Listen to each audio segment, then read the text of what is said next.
year ago, my life had collapsed around me. I'd worked myself into exhaustion. My father died suddenly, and my relationships were in turmoil. Little did I know at the time, out of my greatest despair was to come the greatest gift.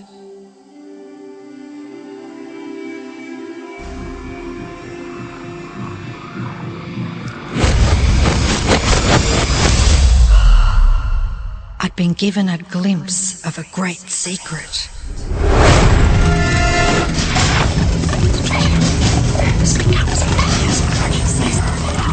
I began tracing the secret back through history.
I couldn't believe all the people who knew this.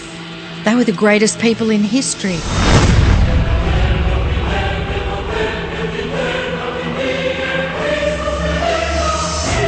Why doesn't anyone know this? All I wanted to do was share the secret with the world. I began searching for people alive today who know the secret. One by one, they began to emerge.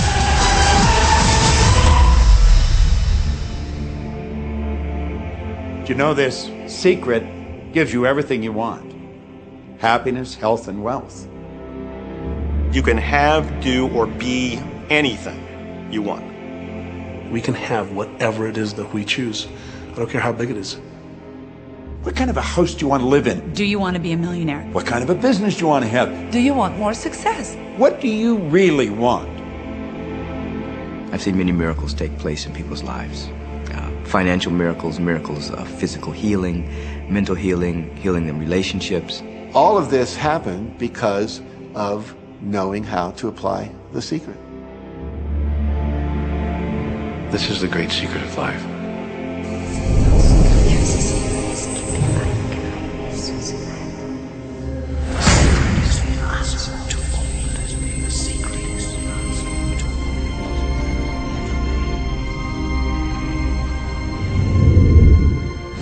You've probably been sitting there wondering, what is the secret? I'll tell you how I have come to understand it. We all work with one infinite power. We all guide ourselves by exactly the same laws. The natural laws of the universe are so precise that we don't even have any difficulty building spaceships. We can send people to the moon, and we can time the landing with the precision of a fraction of a second. I don't care if you're in India, if you're in Australia, New Zealand, Stockholm, or London, or Toronto, or Montreal, or New York. We're all working with one power, one law. It's attraction. The secret is the law of attraction. Everything that's coming into your life, you are attracting into your life. And it's attracted to you by virtue of the images you're holding in your mind. It's what you're thinking. You see, whatever is going on in your mind, you are attracting to you. Now, wise people have always known that. You can go right back to the ancient Babylonians. They've always known this. It's a small, select group of people. Why do you think that 1% of the population earns around 96% of all the money that's being earned? Do you think that's an accident? It's no accident. It's designed that way. They understand something. They understand the secret. And you are being introduced to the secret. The simplest way for me to look at the law of attraction is if I think of myself as a magnet, and I know that a magnet will attract to it. Very basically put, the law of attraction says that like attracts like. But we're really talking at a level of thought. Our job as humans is to hold on to the thoughts of what we want, make it absolute clear in our minds what we want, and from that we start to invoke one of the greatest laws in the universe, and that's the law of attraction. You become what you think about most, but you also attract what you think about most. If you see it in here, you're going to hold it here. And that principle can be summed up in 3 simple words.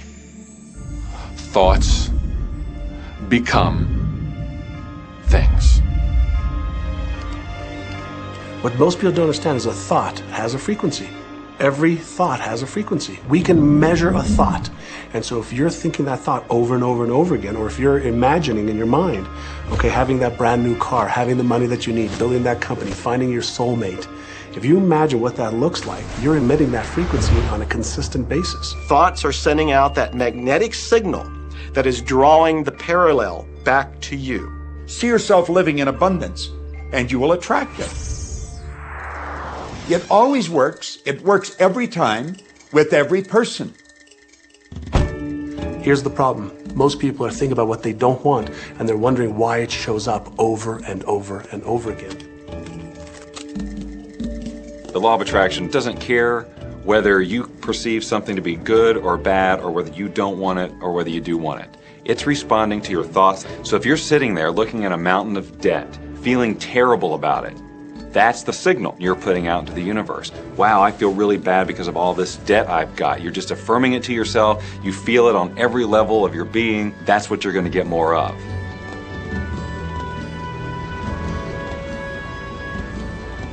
So when you're looking at that thing you want and you're saying yes to it, you're activating a thought. And the law of attraction is responding to that thought and bringing you things that match that. But when you are looking at something that you do not want and you shout no at it, you are actually not pushing it away. Instead, you are activating the very thought of what you do not want, and now law of attraction is lining those things up for you also. This is a universe that is based upon attraction. Everything is about attraction. The law of attraction is always working. Whether you believe it or understand it or not, it's always working. You might be thinking about the past or the present or the future. But whether you're remembering or observing or imagining, still in that process you are activating thought. And law of attraction, which is the most powerful law in the universe, is responding to your thought. Creation is always happening.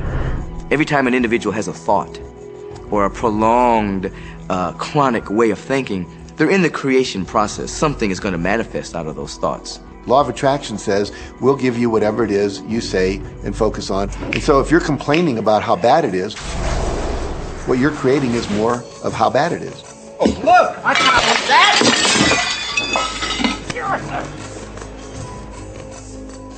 I had a student named Robert. Robert was a gay man, and he was taking an online course I have, part of which entails email access to me. And he outlined all of the grim realities of his life. In his job, all the people ganged up on him. And it was constantly stressful because of how nasty they were with him. When he walked down the street, he said every block he was accosted by homophobic people who wanted to abuse him in some way. He was wanting to become a stand-up comedian. And when he went out and did a stand-up comedy job, everybody heckled him about being gay. And his whole life was one of a lot of unhappiness and misery, and it all focused around this idea of being attacked because he was gay. I began to teach him that he was focusing on what he did not want. I directed him back to his email that he sent me and said, read it again. Look at all the things you do not want that you're telling me about. And I can tell you're very passionate about this. When you focus on something with a lot of passion, it makes it happen even faster. And then he really started taking this thing about focusing on what you want to heart. And he began really trying it. What happened within the next 6 to 8 weeks was absolutely a miracle. He said that all the people in his office that had been harassing him either transferred to another department, quit working at the company, or started totally leaving him alone, and he began to love his job. He noticed that when he was walking down the street that nobody came up to him and harassed him anymore. They just weren't there. I am a very, very gay man. When he went and did his stand-up comedy routines, he started getting standing ovations and nobody was heckling him. His whole life changed because he changed from focusing on what he did not want, what he was afraid of, what he wanted to avoid, to focusing on what he did want. So we may be very positive in our outlook and orientation, and we tend to attract positive people and positive events and circumstances. We may be very negative in our orientation or very angry, in which case we tend to attract negative, angry people and negative, angry circumstances. And so you end up attracting to you the predominant thoughts that you're holding in your awareness, whether those thoughts are conscious or whether they're unconscious. That's the rub. If you look very carefully when it comes to the secret and the power of our mind and the power of our intention in our daily lives, it's all around us. All we got to do is open our eyes and look. You see law of attraction evidenced in your society when you see that the one who speaks most of illness has it, when you see that the one who speaks most of prosperity has it. Law of attraction is evident everywhere around you if you are understanding what it is. It has to do with you being a magnet, attracting thought, attracting people, attracting events, attracting lifestyle. Indeed, everything that you bring into your experience, you bring because of this powerful law of attraction. I mean, I'm not talking to you from the point of view of just wishful thinking or imaginary craziness. I'm talking to you from a deeper, basic understanding. Quantum physics really begins to point to this discovery. It says that you can't have a universe without mind entering into it, that the mind is actually shaping the very thing that is being perceived. Now, if you don't understand it, doesn't mean you should reject it. You don't understand electricity, probably. First of all, no one even knows what electricity is, and yet you enjoy the benefits of it. Do you know how it works? I don't know how it works, but I do know this, that you can cook a man's dinner with electricity, and you can also cook the man. People oftentimes, when they begin to understand the great secret, become frightened of all of these negative thoughts that they have. Two things they need to be aware of. One, it has been proven now scientifically that an affirmative thought is hundreds of times more powerful than a negative thought. So that eliminates a degree of worry right there.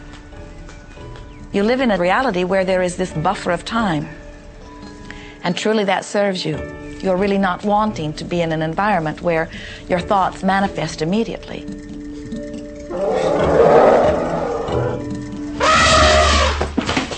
The evidence is long in coming, and that is really a good thing. So you want to become aware of your thoughts, you want to choose your thoughts carefully, and you want to have fun with this, because you are the masterpiece of your own life. You are the Michelangelo of your own life. The David that you are sculpting is you, and you do it with your thoughts. The leaders in the past who had the secret wanted to keep the power and not share the power. So they kept people ignorant of the secret. People went to work, they did their job, they came home. They were on a treadmill with no power because the secret was kept in the few. We live in a universe in which there are laws. Just as there's a law of gravity, if you fall off a building, it doesn't matter whether you're a good person or a bad person, you're gonna hit the ground. Everything that's around you right now in your life, including the things you're complaining about, you've attracted. Now, I know at first blush that's going to be something that you hate to hear. You know, you're going to immediately say, I didn't attract the car accident. I didn't attract this particular client. I didn't particularly attract the debt.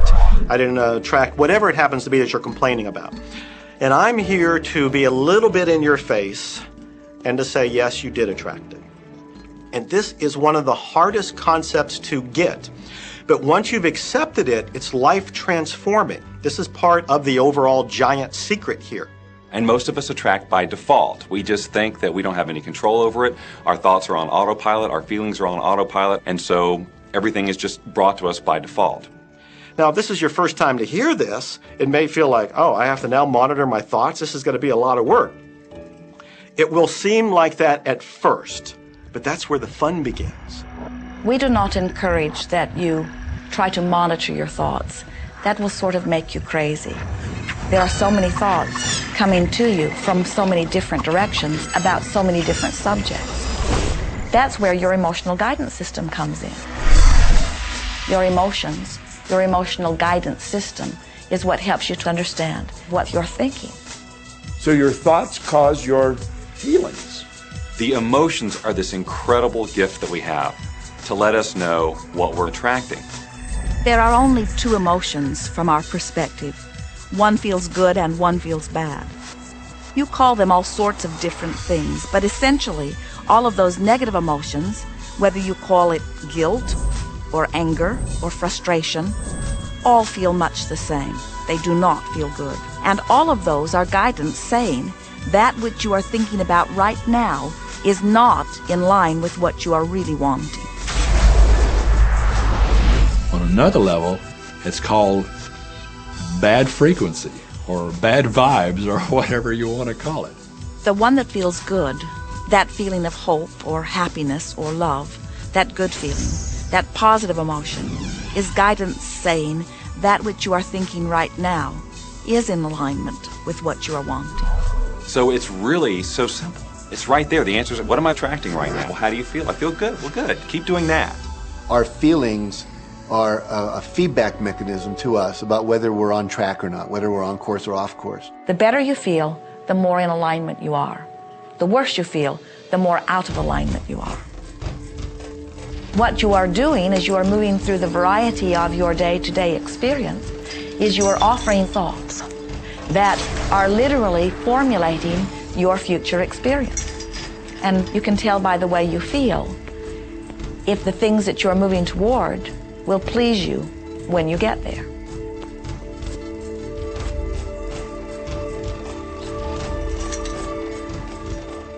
Whatever it is you are feeling is a perfect reflection of what is in the process of becoming. And you're getting exactly what you're feeling about, not so much what you're thinking about. That's why people, if they stub their toe out of bed, they tend to spiral.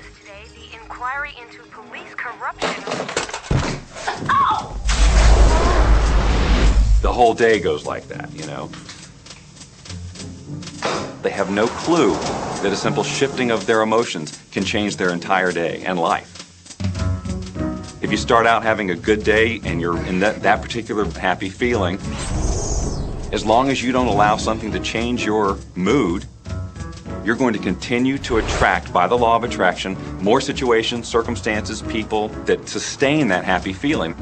Good days, bad days, rich get richer, poor get poorer. It's all about what these people are predominantly and continually feeling. You can begin right now to feel healthy. You can begin to feel prosperous.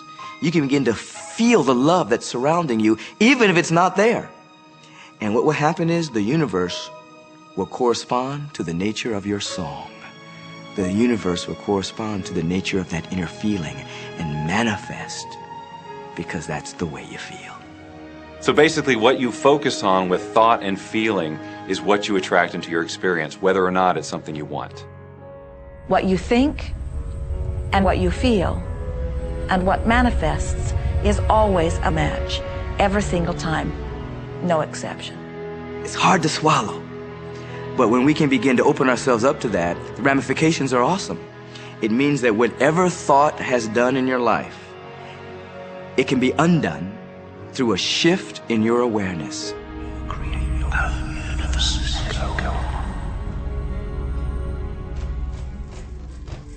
It's really important that you feel good, because this feeling good is what goes out as a signal into the universe and starts to attract more of itself to you.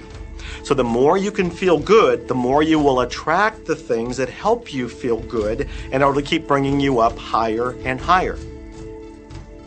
When you're feeling down, do you know that you can change it like that? Put on a beautiful piece of music. Start singing. That'll change your emotion. Or think of something beautiful. Think of a baby. Maybe one you love. And dwell on it. Really keep that thought in your mind. Block everything out but that thought. I guarantee you'll start to feel good. This principle applies to your family pet, for instance, which I believe are wonderful because they put you in a great emotional state. When you feel love for your pet, that's a great state of love. It's going to bring goodness into your life. What a gift that is.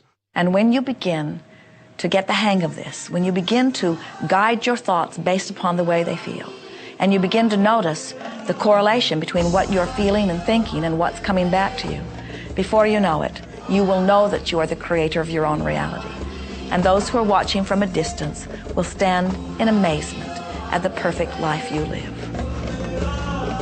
Since I learned the secret and started applying it to my life has truly become magical. I think the kind of life that everybody dreams of, and I live on a day-to-day basis. I live in a $4.5 million mansion. I have a wife to die for. I get to vacation in all the fabulous spots of the world. I've climbed mountains, I've explored, I've been on safari. And all of this happened and continues to happen because of knowing how to apply the secret. Life can be absolutely phenomenal, and it should be, and it will be, when you start using the secret.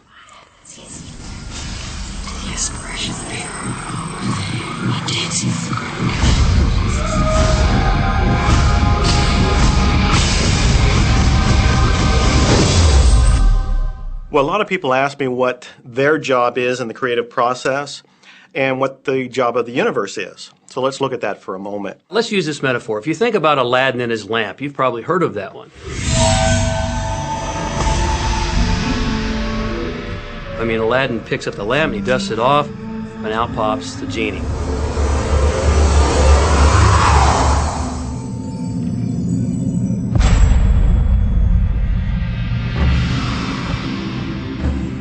And the genie always says one thing.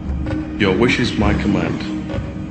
If you trace the story back to its origins, we now think that there's 3 wishes, but if you trace the story back to its origins, there's absolutely no limit whatsoever to the wishes.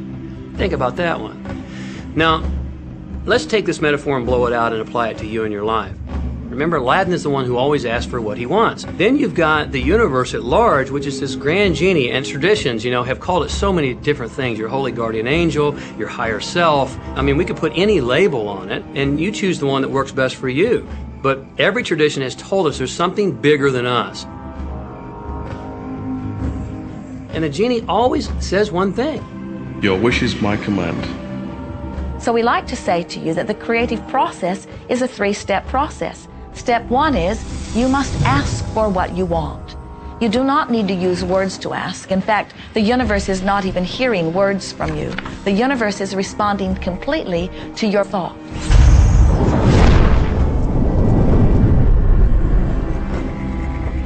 What do you really want? Sit down and write it out on a piece of paper. Write it in the present tense. You might begin by writing, I am so happy and grateful now that, and then explain how you want your life to be in every area. And this is really fun. This is like having the universe as your catalog, and you flip through it and you go, well, I'd like to have this experience, and I'd like to have that product, and I'd like to have a person like that. It is you just placing your order with the universe. It's really that easy.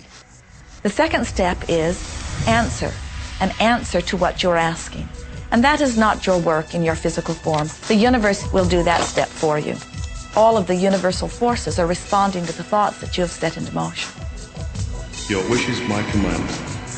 And the universe will start to rearrange itself to make it happen for you. Most of us have never allowed ourselves to want what we truly want because we can't see how it's going to manifest. If you do just a little research, it is going to become evident to you that anyone that ever accomplished anything did not know how they were going to do it. They only knew they were going to do it. You don't need to know how it's going to come about. You don't need to know how the universe will rearrange itself. You don't know how. It'll be shown to you. You will attract the way. So then our friends say, something must be going terribly wrong because I know I am asking, so where's my stuff? And we say, you are asking. You are completing step one. You can't help but do that. The universe is answering every time, no exception. But there is another step that you must understand, and it is called step 3, which is the receiving step, which means you must bring yourself into alignment with what you're asking for. When you're in alignment with what you want, you feel wonderful.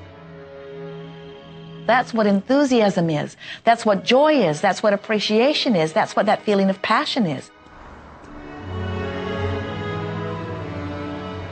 But when you are feeling despair or fear or anger, those are strong indicators that you are not right now in alignment with what you're asking for. And so, when you begin to realize that the way you feel is everything, and you begin to direct your thoughts based upon how they feel, little by little, you can find the feeling place of it, and now you are one with it, and now it must manifest into your experience.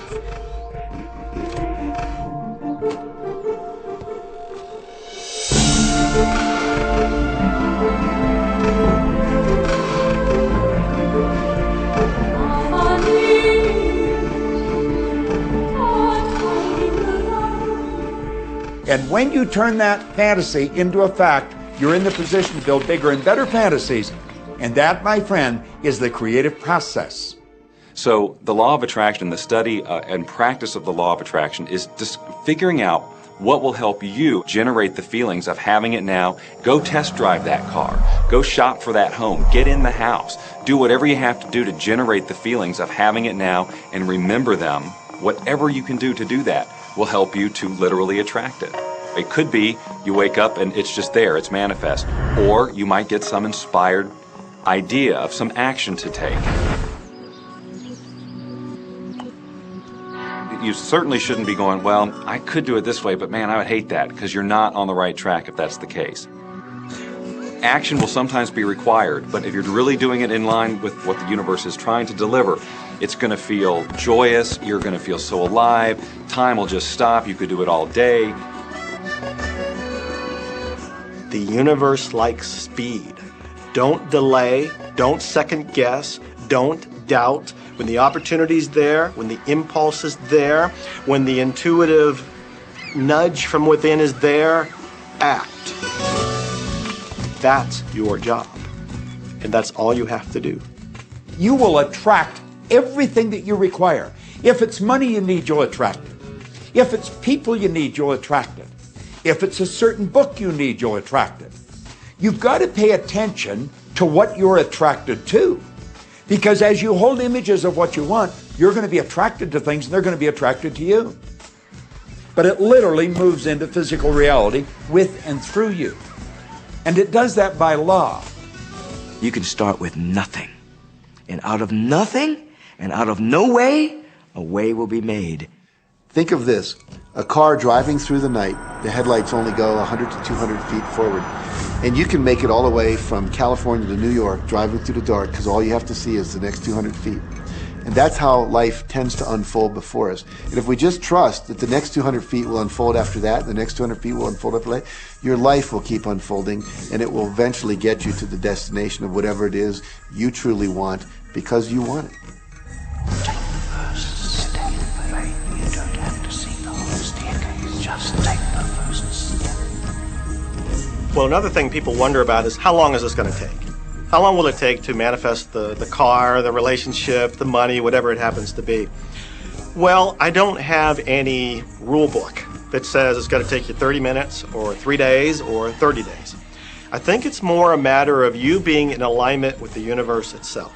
Size it's nothing to the universe. It is no more difficult to attract on a scientific level something that we consider huge to something that we consider infinitesimally small. The universe does everything it does with zero effort. Grass doesn't strain to grow. It's effortless. It's just this great design. It's all about what's going on up here. It's about what we put in place, saying this is big, it's going to take some time. This is small, oh, I'll give it an hour. You know, those are our rules that we define. There are no rules according to the universe. You provide the feelings of having it now, it will respond. Some people have an easier time with little things, and so we sometimes say, well, start with something small, like a cup of coffee. Make it your intention to attract a cup of coffee today. Hold an image of talking to an old friend that you haven't seen for a long time. Somehow or another, somebody's going to start talking to you about that person. That person's going to phone you, or you'll get a letter from them. People are amazed how that I line up car parks, and I've done this right from when I first understood the secret. I would visualize a car space exactly where I want it, and 95% of the time it would be there for me, and I'd just pull straight in. 5% of the time I have to wait just a minute or two, and the person would pull out and I'd pull in. So I do that all the time.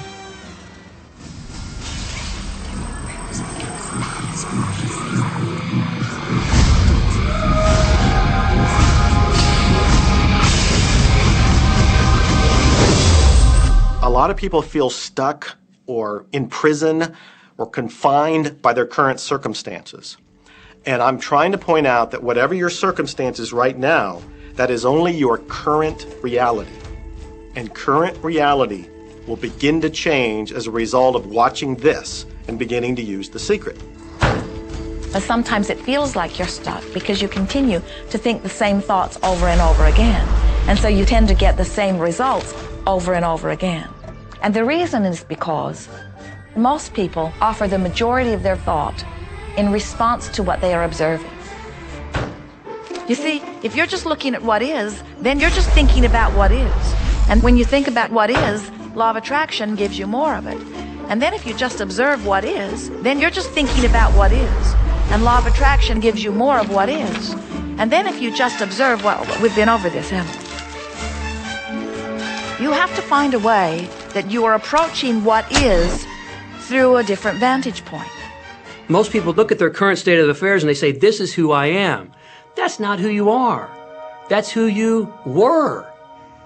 You see, if you look at your current state of affairs right now, let's say, for instance, that you don't have a lot of money in your bank account, or you don't have the relationship that you want, or your health and fitness isn't up to par. That's not who you are. That's the residual outcome of your past thoughts and actions. So we're constantly living in this residual, if you will, of the thoughts and the actions we've taken in the past. When you look at your current state of affairs and define yourself by that, then you doom yourself to have nothing more than the same in the future. All that we are is the result of what we have thought. Okay, what can you do right now to begin to turn your life around? I'll tell you 2 or 3 things. Start making a list of things to be grateful for. Start with that, because this shifts your energy. It starts to shift your thinking. Where before this exercise, you might be focusing on what you don't have, and you might be focusing on your complaints, and you might be focusing on whatever the problems are. When you do this exercise, you start to go in a different direction. You start to be grateful for all the things that you feel good about. Gratitude is absolutely the way to bring more into your life. Every man knows that when his wife's appreciating him for the little things he does, what does he want to do? He wants to do more. It's always about appreciation. It pulls things in. It attracts support. I've said for many years that whatever we think about and thank about, we bring about. Because that's that feeling that you have to have, you know. And so for me, it's been such a powerful exercise every morning to get up and say thank you. Every morning when my feet hit the floor, thank you. And then I start running through what I'm grateful for as I'm going to brush my teeth and do the things I do in the morning. And I'm not just thinking about them and doing some rote routine, but I'm putting it out there and I'm feeling the feelings of gratitude. Because as soon as you start to feel differently about what you already have, you will start to attract more of the good things, more of the things you can be grateful for. Because you can look around and say, well, look, I don't have the car I want, I don't have the house I want, I don't have the health I want, I don't have the spouse I want. Oh, back up, back up. Those are all the things you don't want. Focus on what you already have that you're grateful for. And it might be you have the eyes to watch this. It might be the clothes that you have. Yes, you might prefer something else, and you might get something else pretty soon if you start feeling grateful for what you have. I think everybody goes through times when they say, oh man, things aren't working right, or things are going bad, and there were some things going on in my family, and I found a rock. I was just sitting here holding this rock. You might see me carrying around. I found a rock. I stuck it in my pocket, and I said, you know what? Every time I touch this rock, I'm going to think of something that I'm grateful for. And so every morning when I get up in the morning, I pick it up off the dresser, I put it in my pocket, and I go through the things that I'm grateful for. At night, what do? You empty your pocket, and there it is again. And I've had some different experiences with that. I've had some amazing experiences. I had a guy from South Africa, another time, he saw me drop it. He said, what is that? Well, what's that? I explained it to him, so he started calling it a gratitude rock. Gratitude rock. 2 weeks later, I got an email from him from South Africa. And he said, my son is dying from a rare disease. It's a type of hepatitis. He said, would you send me 3 gratitude rocks? Now, they're just rocks I found off the street, you know? So I said, sure. I had to make sure that the rocks were very special. And so I went out to the stream, looked, picked out the right rocks, and sent them off to him. 4 or 5 months later, I get an email from him. He said, my son's better. He's doing terrific. And he said, but you need to know something. He says, we've sold over 1,000 rocks at $10 a piece as gratitude rocks, and we've raised all this money for charity. Thank you very much. And so it's very important to be in an attitude of gratitude, as I call it. Another thing that I would suggest that you do right now to turn your life around, and this is so huge that I can't find the words to describe just how powerful this can be for you.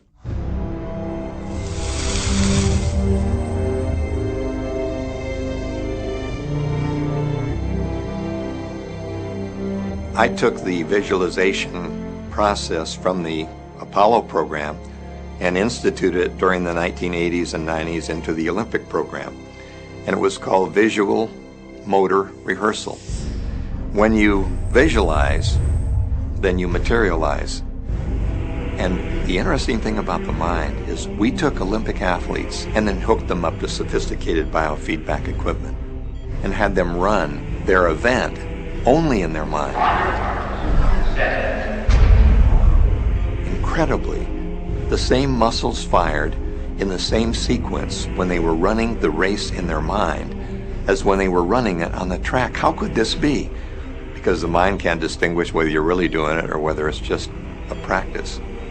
I think if you've been there in the mind, you'll go there in the body. When you're visualizing, when you've got that picture playing out in your mind, always and only dwell upon the end result.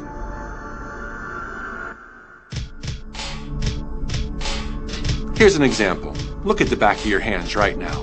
Really, look at the back of your hands. The color of your skin, the freckles, the blood vessels, the rings, the fingernails, the fake fingernails. Take in all those details right before you close your eyes.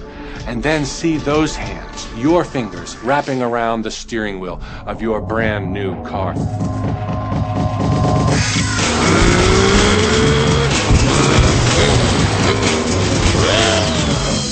This is such a holographic experience, so real in this moment, that you don't even feel like you need the car because it feels like you already have it. It's the feeling that really creates the attraction, not just the picture or the thought. And I think for a lot of people, they think, well, if I think positive thoughts, or if I visualize having what I want, that'll be enough. But if you're doing that and still not feeling abundant or feeling, loving and joyful, then it doesn't, from my mind, really create the power of the attraction. This is where the secret actually moves into action. You put yourself in the feeling place of really being in that car, not, oh, I wish I could get that car, or someday I'll have that car, because that's a very definite feeling associated with that. It's not in the now, it's not, it's in the future. If you stay in that feeling, it will always be in the future. Feel the joy, feel the happiness, no matter how silly it seems in that dark and quiet room, and you're going, woohoo! Do it! A lot of people will say, come on, do I have to do that? How bad do you want change?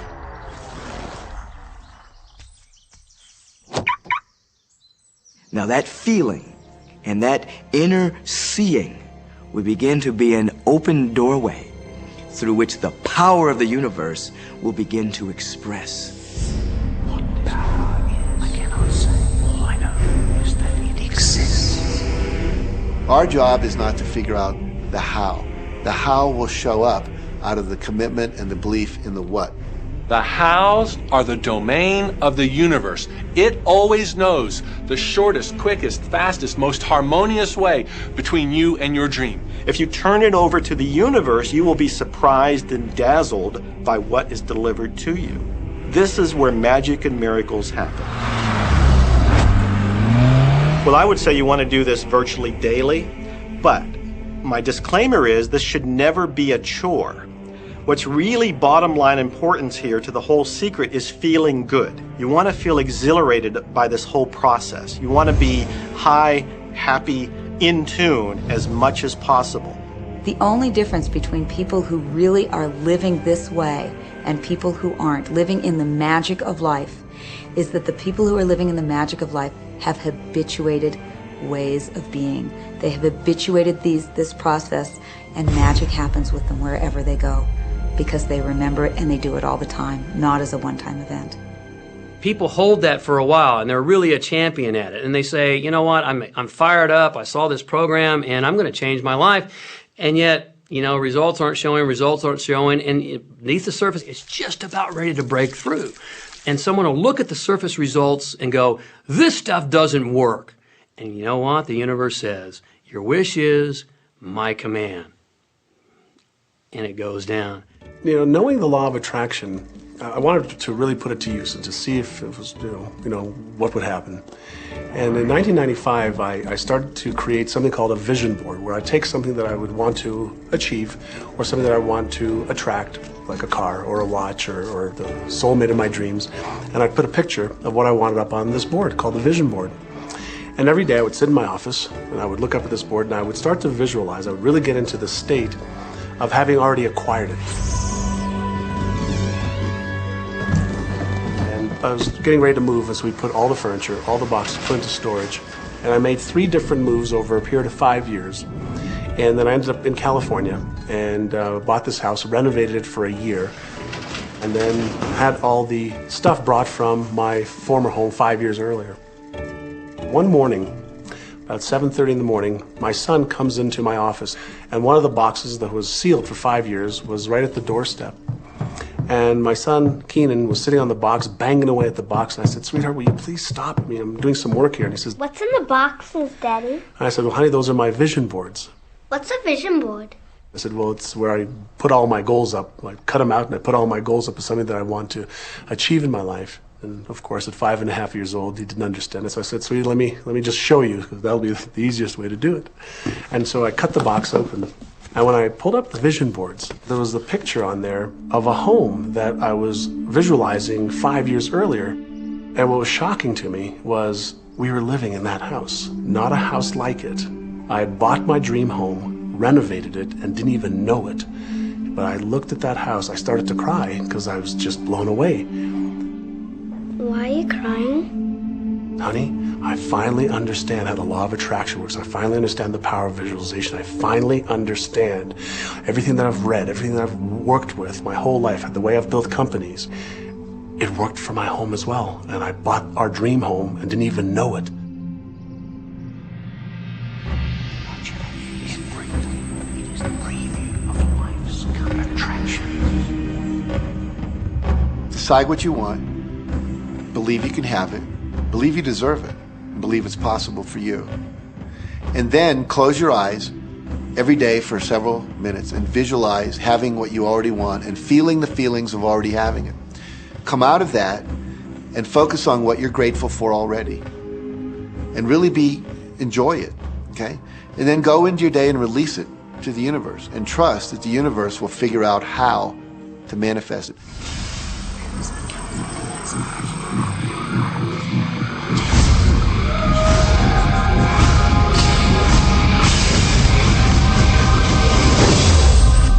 No, The Secret was definitely a real transformation for me because I grew up in a family where my dad was very negative, thought that rich people were people that had ripped everyone off, thought that anyone who had money, must have deceived somebody. And so I grew up with a lot of beliefs about money, that if you had it, it made you bad. Only evil people have money. And, money doesn't grow on trees. That was a big one. Who do you think I am, Rockefeller? That was one of his favorite phrases. So I grew up truly believing that life was difficult, that it was hard, you had to struggle. And it was only when I met W. Clement Stone that I literally began to shift my life. Whatever the mind of man can conceive and achieve. When I was working with Stone, he said, I want you to set a goal that's so big that if you achieved it, it would blow your mind. And you would know it's only because of what I've taught you that you would have achieved this goal. Well, at the time, I was making about $8,000 a year. And for some reason, I wanted something that was really measurable. So I said, I want to make $100,000 in a year. And I had no idea how I could do that. I saw no strategy, no possibility, but I just said, I'm going to declare that, I'm going to believe it, I'm going to act as if it's true, and release it. And so I did that. And one of the things he taught me was every day to close your eyes and visualize the goal as if it's already achieved. And I had actually made a $100,000 bill that I put on the ceiling. So the first thing I'd see when I woke up, I'd look up and there it was, and it would remind me that this was my intention.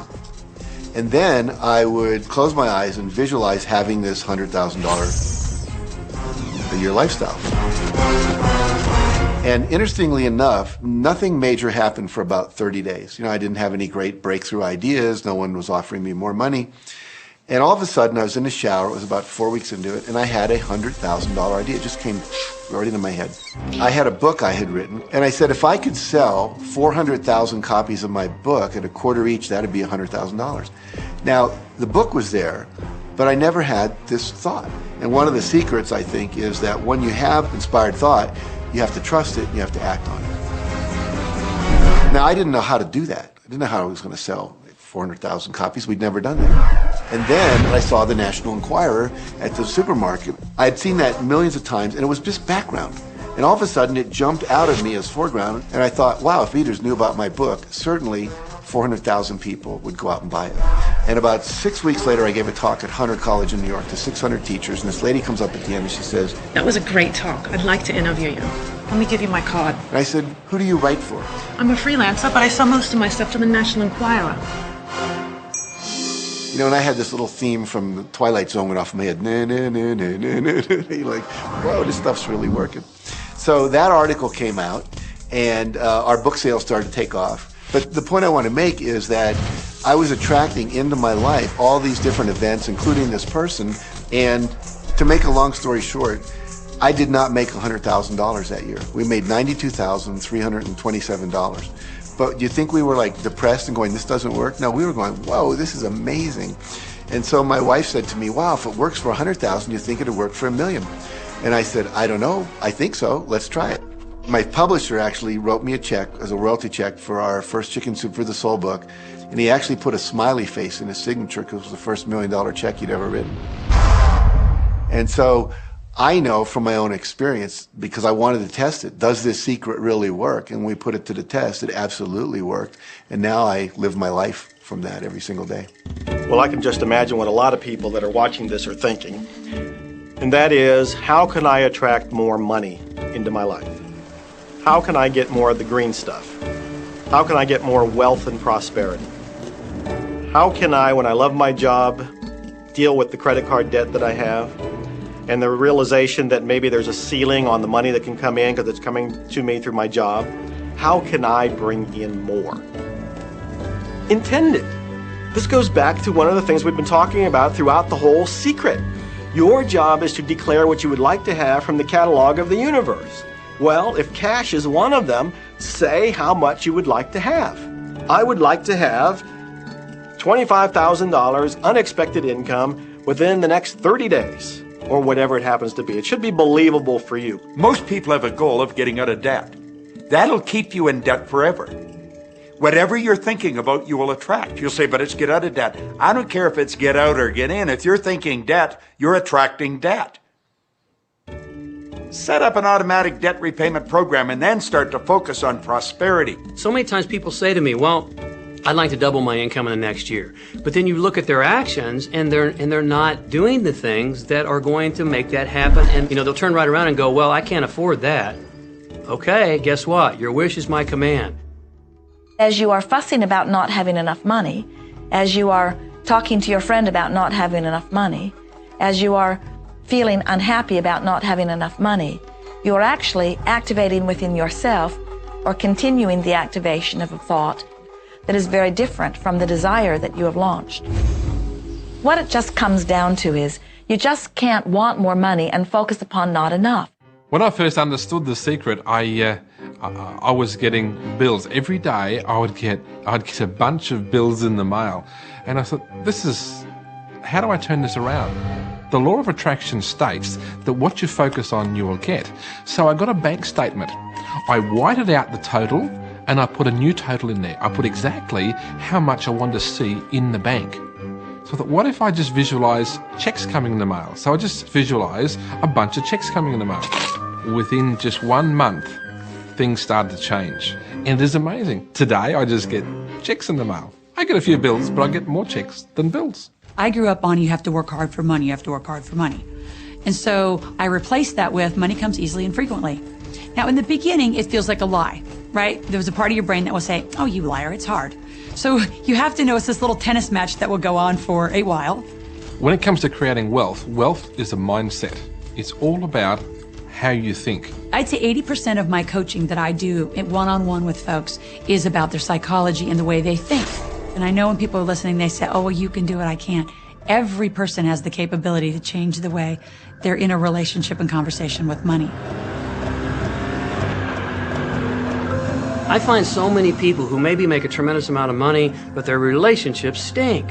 That's a technical term, by the way. And that's not wealth. It really isn't. You can go after the money and you might get rich, but it doesn't guarantee you'll be wealthy.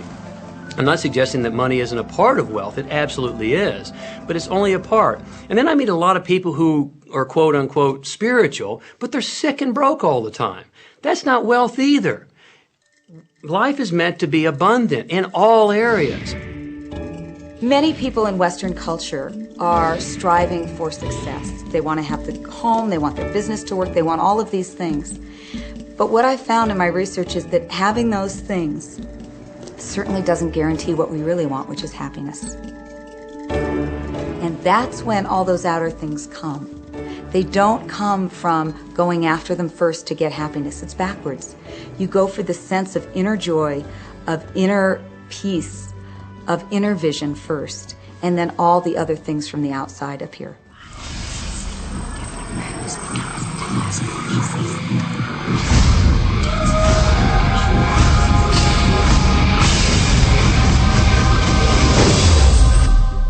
The secret means for me actually that we are creators of our universe, and that every wish of what we want to create will manifest in our life. Therefore, it's very important what you wish, what your thoughts are, what your feelings are, because it will manifest. Now, one day I went into somebody's home, and he was an art director of a very famous film producer. And in every corner, he had this beautiful image of a woman, a naked woman dressed with a fabric, kind of doing this, kind of saying, oh, I don't look at you, I don't see you, And I said, I think you have trouble in your romance. Are you a clairvoyant or something? No, but look, 7 places you have exactly that woman. But I love that kind of painting. I painted it myself. That's even worse, I said, because you put all your creation and your creativity in it. Now he's this gorgeous looking man. He has all these actresses around him because that's the work he does. He doesn't get romance. I said, what do you want? Well, I want to date 3 women a week. Okay, paint yourself with 3 women and hang it in every corner.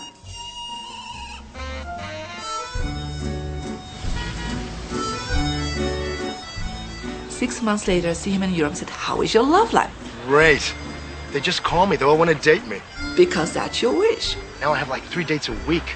They're fighting over me. Good on you. But I really want to stabilize a little bit. I want marriage, and I want romance. Well, paint it, okay? So he painted a beautiful romantic relationship. And a year later, he got married and is very happy. Because he put another wish out. But he wished it in himself for years, but it did not happen. Because his wish could not manifest because the outer level of himself, his house, was just contradicting himself all the time. So if you know this knowledge, you should start playing with it. Inside relationships, it's important to first understand who's coming into the relationship. And I don't mean about your partner, I mean about you. How can you ever expect anyone else to enjoy your company if you don't enjoy your own company? And so, again, the law of attraction or the secret is about bringing that into your life, and you've got to get really, really clear. Here's the question I would ask you to consider. Do you treat yourself the way that you want other people to treat you? You become the solution for you. Don't now you owe me and you need to give me more. Instead, give more to yourself. Take time off to give to yourself, in a sense, to fill yourself up to fullness, to where now you can overflow in giving. I got into many relationships expecting my partner to show me my beauty. I needed to see him showing me my beauty because I didn't feel beautiful. Because when I was growing up, my sheroes were Charlie's Angels, or the Bionic Woman, Wonder Woman. And though they were wonderful women, none of them looked like me. It wasn't until I stopped and I fell in love with Lisa, full lips, round hips, mocha skin, afro, that the rest of the world began to fall in love with Lisa. There's something so magnificent about you. I have been studying me for 44 years. I want to kiss myself. Because you're going to get to love yourself. I'm not talking about conceit. I'm talking about a healthy respect for yourself. And as you love yourself, you'll love others. Sometimes people will say, those people at work are so negative, or the man I live with is so angry, or my children are so worrisome to me. And we say, you must orient yourself to the best part of those people who surround you. We encourage that you get a notebook and that you make a list of the positive aspects of the people that you spend a lot of time with.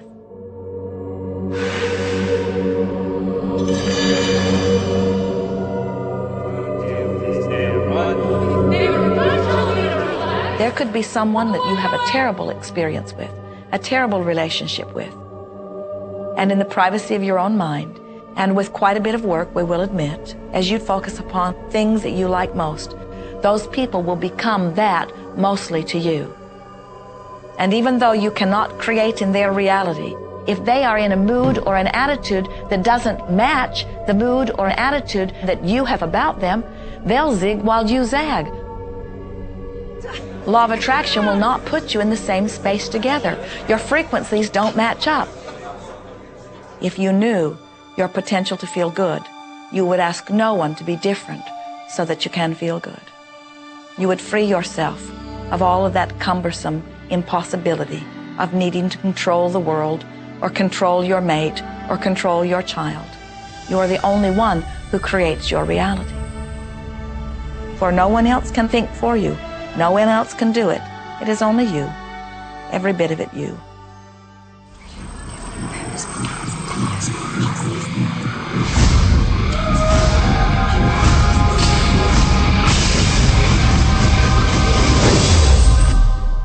It's important to recognize that our body is really the product of our thoughts. We're beginning to understand in medical science the degree to which the nature of thoughts and emotions actually determines the physical substance and structure and function of our bodies. We've known in the healing arts of a placebo effect. A placebo is something that supposedly has no impact and no effect on the body, like a sugar pill or something.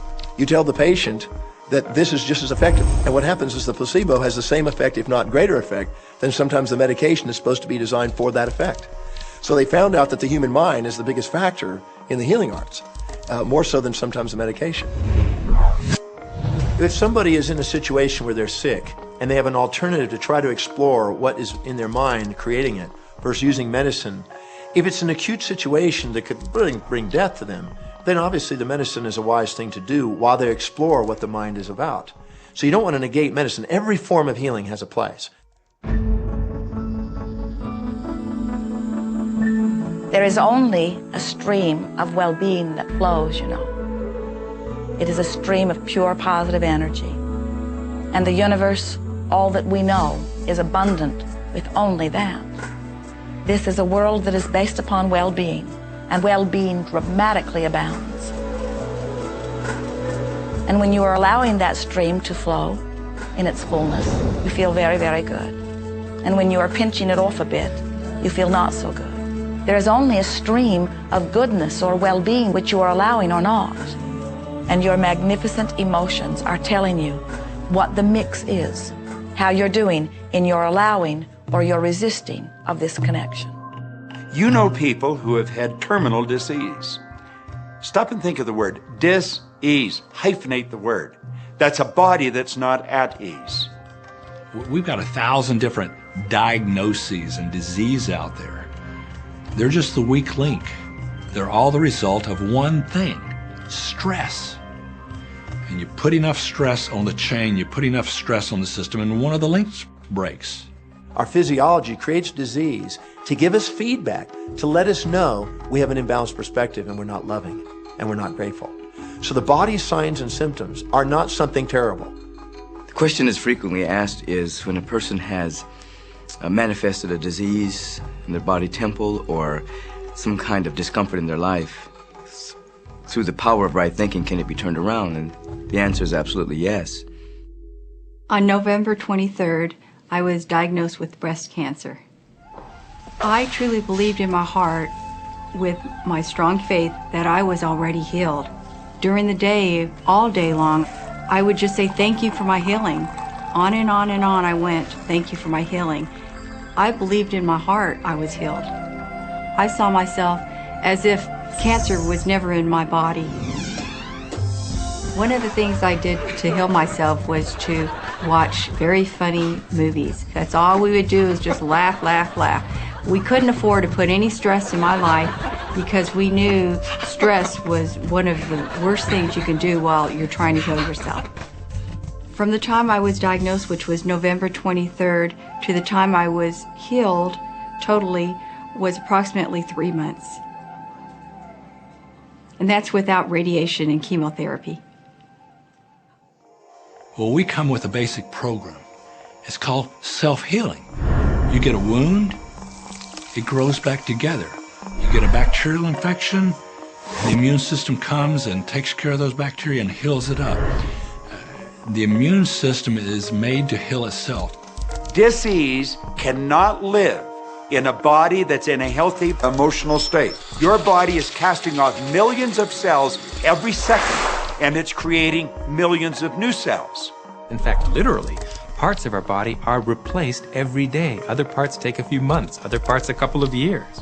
But within a few years, we have a brand new physical body. If you have a disease and you're focusing on it and you're talking to people about it, you're going to create more disease cells. See yourself living in a perfectly healthy body. Let the doctor look after the disease. Can you feel the difference between having painful arthritis in your hips and feeling fearful about it, or having painful arthritis in your hips and feeling hopeful about it? The difference between fearful and hopeful is the difference between recovery or not. Happier thoughts lead to essentially a happier biochemistry, a happier, healthier body. Negative thoughts, stress, have been shown to seriously degrade the body and the functioning of the brain, because it's our thoughts and emotions that are continuously reassembling, reorganizing, recreating our body. Remove physiological stress from the body, and the body does what it was designed to do. It heals itself. I've seen kidneys regenerated. I've seen cancer dissolved. I've seen eyesight improve and come back. I always say that incurable means curable from within. You can change your life and you can heal yourself.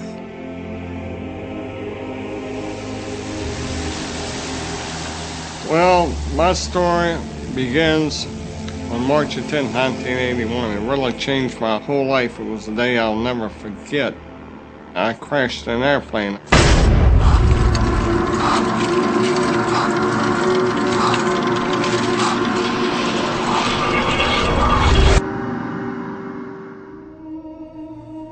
I ended up in the hospital completely paralyzed. My spinal cord was crushed. I broke the first and second cervical vertebrae. My swallowing reflex was destroyed. I couldn't eat or drink. My diaphragm was destroyed. I couldn't breathe. All I could do was blink my eyes. The doctors, of course, said all my life I'd be a vegetable. All I'd do is blink my eyes the rest of my life. That's the picture they saw of me, but it didn't matter what they thought. The main thing was what I thought.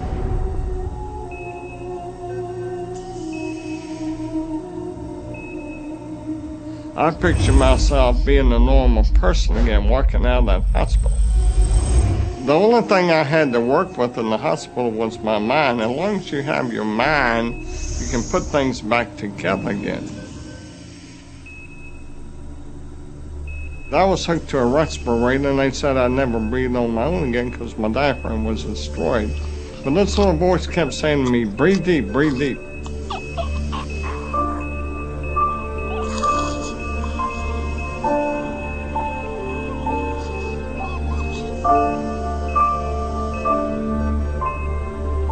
Finally, I was weaned from it. They were at a loss for an explanation. See, I could not afford to allow anything to come in my mind that would distract me from my goal and from my vision.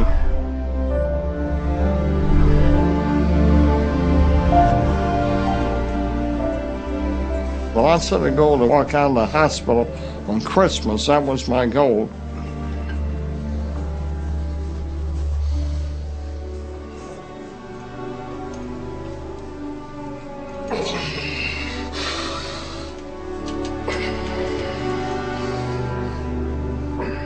Eight months later, I walked out of the hospital on my own 2 feet. They said it couldn't be done. That's a day I will never forget. For people that are sitting out there right now watching this program that are hurting, if I wanted to sum up my life and sum up for people what they can do in life, I would sum it up this way in 6 words. Man becomes what he thinks about.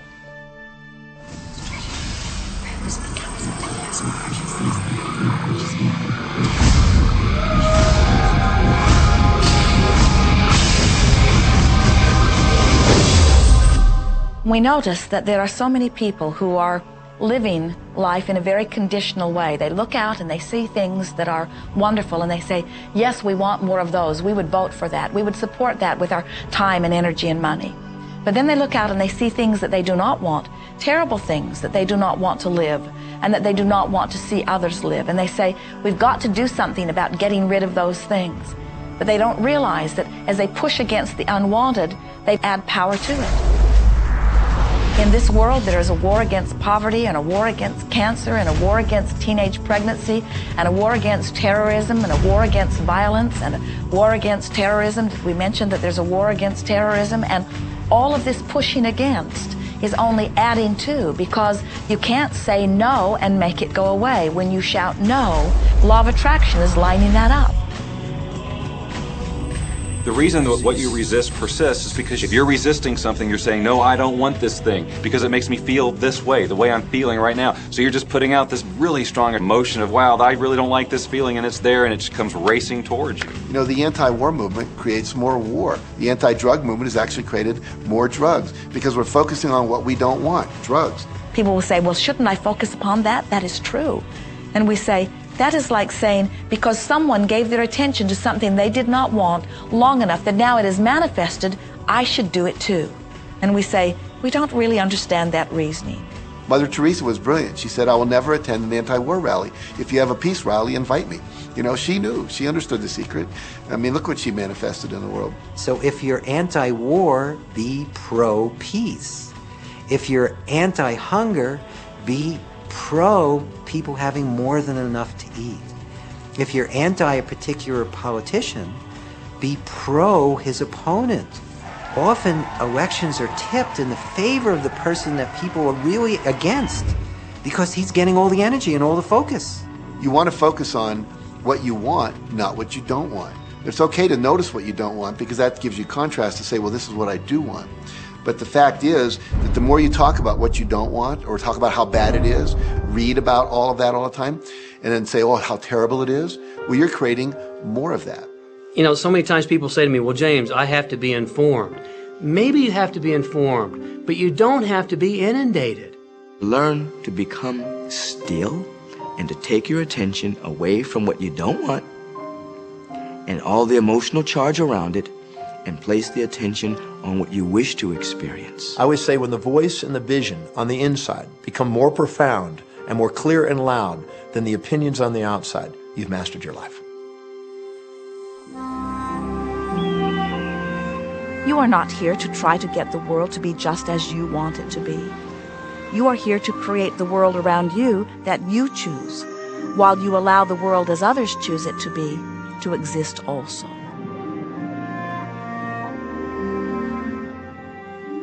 One of the questions I get almost all the time, and it's probably on somebody's mind right now if it's not on yours, and that's the idea that, well, if everybody uses The Secret and they all treat the universe like a catalog, aren't we going to run out of stuff? Won't everybody just make a run for it and bust the bank? What's beautiful about the teaching of the Great Secret is that there's more than enough to go around for everyone. There is a lie that acts like a virus within the mind of humanity. And that lie is there's not enough good to go around. There's lack and there's limitation and there's just not enough. That lie has people living in fear, greed, stinginess, and those thoughts of fear, greed, stinginess, and lack become their experience. So the world has taken a nightmare pill. Now the truth is, there's more than enough good to go around. There's more than enough creative ideas. There's more than enough power. There's more than enough love. There's more than enough joy. All of this begins to come through a mind that is aware of its own infinite nature. Every great teacher who's ever walked the planet has told us that life was meant to be abundant. And so just when we think that resources are dwindling, we find new resources to achieve the same things. And so even though we say we have lack, it's because we don't open up our vision and see all of what's around us. You know, when everybody starts to live from their heart and go for what they want, they don't go for the same things. That's the beauty of this. We don't all want BMWs. We don't all want the same person. We don't all want the same experiences. We don't all want the same clothing. We don't all want fill in the blank. There's enough for everyone. If you believe it, if you can see it, if you act from it, it will show up for you. That's the truth. So let the variety of your reality thrill you as you get to choose from among it those things that you're wanting. And when you see something that you want in your experience, think about it. Find the feeling place of it. Get inside of it. Talk about it and write it down. Write a script about it. Make it your reality by becoming a match to it. And when you see those things that you're not wanting in your experience, do not talk about them. Don't write about them. Don't join groups that worry about them. Don't push against them. Do your best to ignore them. Remove your attention from the things that you do not want, while you give your undivided attention to the things that you do want. Most of the leaders in the past missed the great part of the secret, which is empowering and sharing with others. This is the best time to have ever been alive in history. It's the first time we've ever had the power to gain knowledge at our fingertips.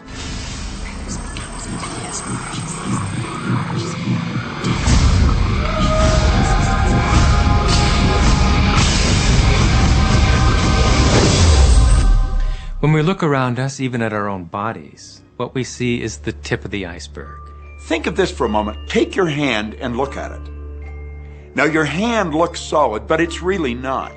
If you put it under a proper microscope, you'd see a massive energy vibrating. Everything is made up of the exact same thing, whether it's your hand, whether it's the ocean, or whether it's a star. Everything is energy. And let me help you understand that just a little bit. There's the universe, of course, and our galaxy, and our planet, and then individuals, and then inside of this body are organ systems, and then there's cells, and then there's molecules, and then there's atoms, and then there is energy. So there are a lot of levels to talk about something on, but everything in the universe is energy. I don't care what city you're living in, you've got enough power in your body, potential power, to illuminate the whole city for nearly a week. Most people define themselves by this finite body, but you're not a finite body. I mean, even under a microscope, you're an energy field. Well, what we know about energy is this. You go to a quantum physicist and you say, what creates the world? And he or she will say, energy. Well, describe energy. Okay, it can never be created or destroyed. It's always was, always has been. Everything that ever existed always exists. It's moving into form, through form, and out of form. Okay, great. You go to a theologian and you ask the question, what created the universe? And he or she will say, God.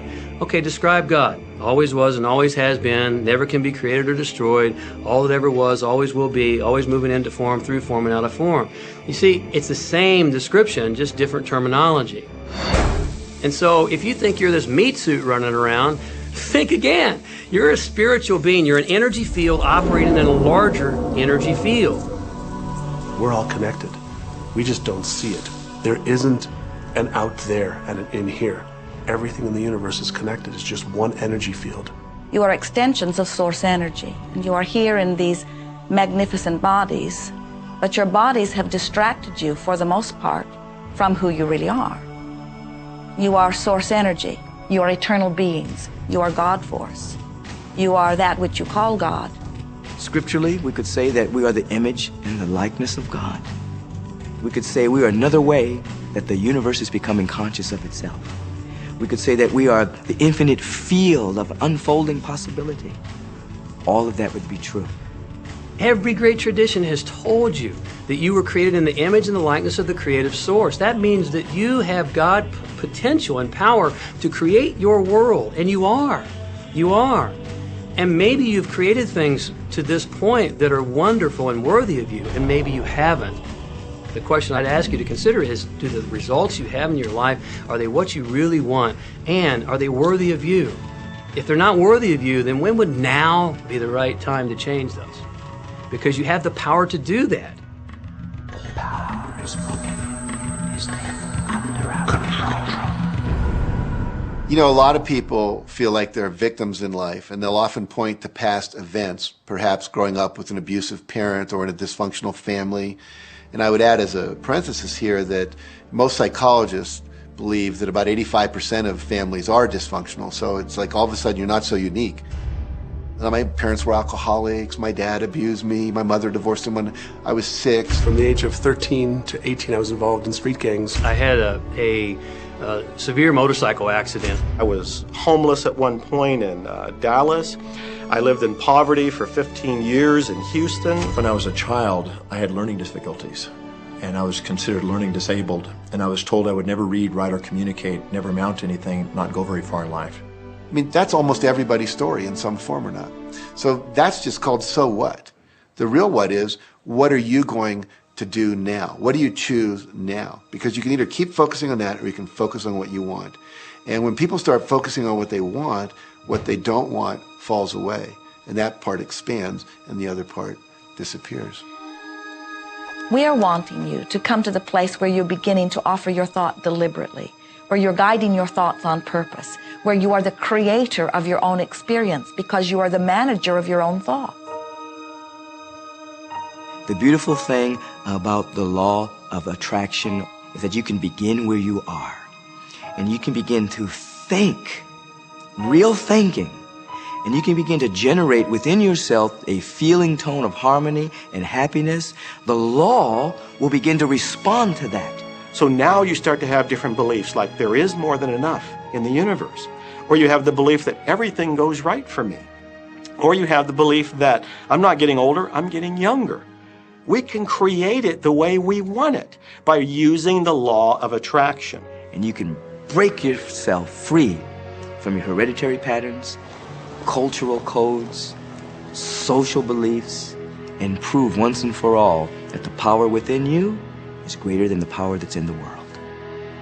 Some of you may be thinking, well, that's very nice, but I can't do that, or she won't let me do that, or he'll never let me do that, or I haven't got enough money to do that, or I'm not strong enough to do that, or I'm not rich enough to do that, I'm not. Every single I'm not is a creation. Whether you can or you can't, you are right. Are there any limits to this? Absolutely not. We are unlimited beings. We have no ceiling. The capabilities and the talents and the gifts and the power that is within every single individual on this planet is unlimited.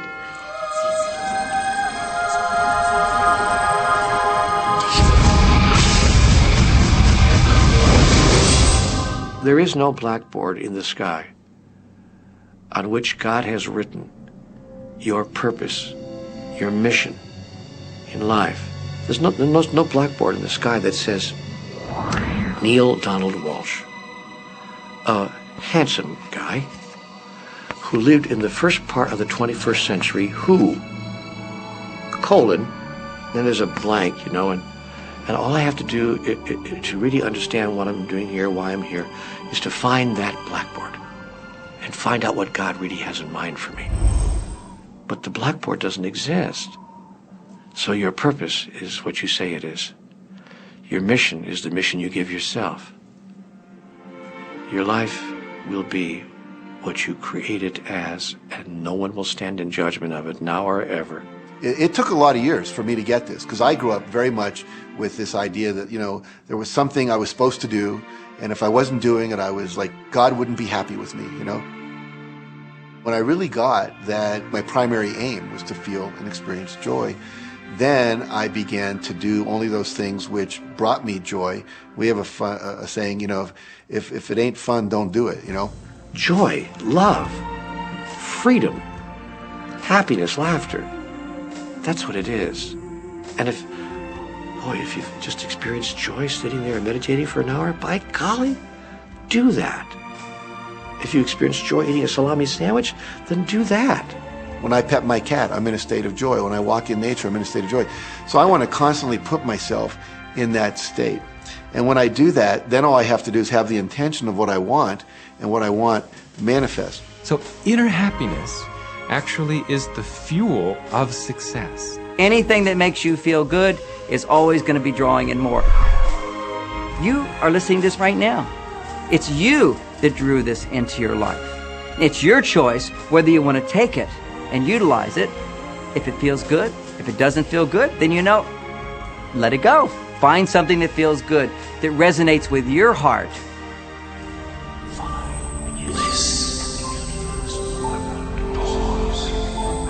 Joseph Campbell said, follow your bliss. We think those are the best words we have ever heard spoken from a human tongue. And if one could follow one's bliss, you would follow the trail to abundance and well-being on all subjects. Enjoy life with us, because life is phenomenal. It's a magnificent trip. You will live in a different reality, a different life, and people will look at you and say, what do you do different than me? Well, the only thing that is different is that you work with the secret. And then you can do and have and be things that people would say that's impossible for you to do and have and be. We're really now moving into a new era. It's the era where the last frontier is not space, as Star Trek would say, but it's going to be mind.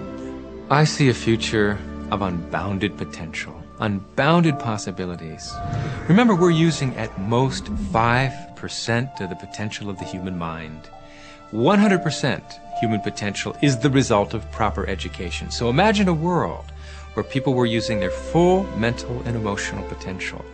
We could go anywhere. We could do anything, achieve anything. See yourself with the good that you desire. Every religious book tells us that. Every great book on philosophy, every great leader, all the avatars who have ever lived. Go back and study the wise ones. Many of them have been presented to you in this program. You know what? They all understood one thing. They understood the secret. Now you understand it. And the more you use it, the more you'll understand it. You may be feeling that it would be easier to be hearing these words if they had come to you the first day of your experience upon this earth. And if we were talking to you on your first day of physical life experience, we would say to you, welcome to planet Earth.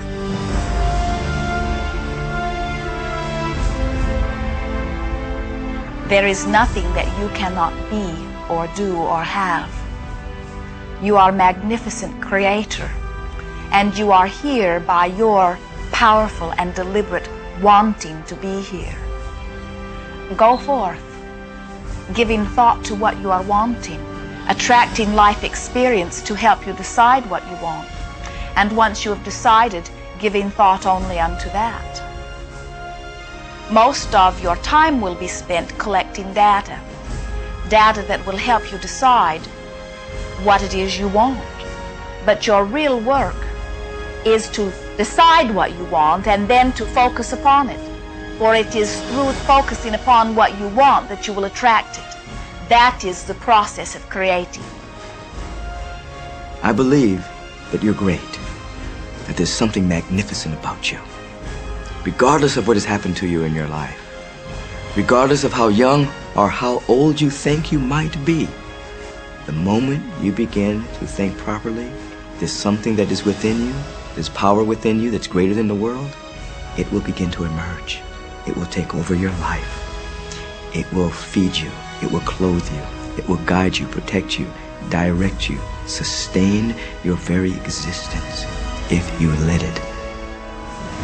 Now that is what I know for sure.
About this.